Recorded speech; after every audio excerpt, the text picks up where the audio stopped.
Hello, everyone, and welcome back to our channel. Today, we are diving deep into the recent presidential election in Singapore and the fascinating discussions it has sparked about the possibility of a non-Chinese Prime Minister. But before we begin, don't forget to share your thoughts on this topic in the comments below. So, what's the buzz all about?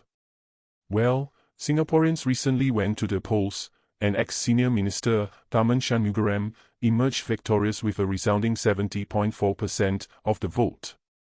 Now, what's interesting is the perspective of Ho Ching, the wife of Prime Minister Lian, who publicly thanked the other presidential candidates, in Kok Song and Tan Kin Lian, for contesting the election.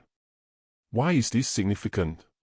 It's because these candidates, especially in Kok Song and Tan Kin Lian, offered Singaporeans an alternative choice, despite the initial popularity of Tharman Shanmugaratnam. Ho Ching emphasized that this election was a win for Singapore's multiracial meritocracy, a core value of Singapore. This viewpoint resonates with many, but it also contrasts with past comments from heavyweight ruling party politicians. The discussion about whether Singapore is ready for a non-Chinese Prime Minister has been ongoing for decades. It's worth noting that both Prime Minister Lian and his father, founding Prime Minister Kuan Yew, have expressed reservations in the past. Kuan Yew, in the 1980s, even admitted to considering S Dhanabalan as a potential Prime Minister, but ultimately believed that Singapore wasn't ready for an Indian head of government. Similarly, in 2008, Lian echoed these sentiments, suggesting that it might take time for Singaporeans to embrace a non-Chinese Prime Minister. This perspective has been a point of contention, especially as survey results have consistently shown significant support for leaders like Tharman Shanmugaratnam. In one viral Facebook poll, a staggering 92% of respondents preferred Tharman as the next head of government, challenging the notion that Singaporeans aren't ready for a non-Chinese Prime Minister. Similar sentiments were echoed in previous polls, showing strong support for Tharman's leadership.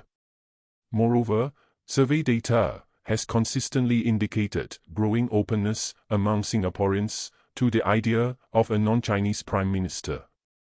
In a 2016 IPS survey, a majority of respondents said they would accept a Malay Prime Minister, and even more were open to an Indian head of government. A more recent CNA IPS survey from 2022 reaffirmed this trend, with even higher acceptance rates. So, where does this leave us? It's clear that public sentiment is shifting, with increasing acceptance of the idea of a non-Chinese Prime Minister. Tharman Shanmugaratnam's recent election victory, along with the strong support he's received in various polls, highlights this change.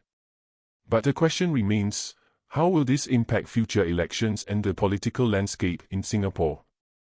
Only time will tell. As Singapore continues to evolve, it's essential to keep these discussions alive and engage in a thoughtful exchange of ideas. Now, I want to hear from you. What are your thoughts on this topic? Do you believe Singapore is ready for a non-Chinese Prime Minister, and what do you think this means for the future of the country? Share your opinions in the comments below, and let's keep the conversation going.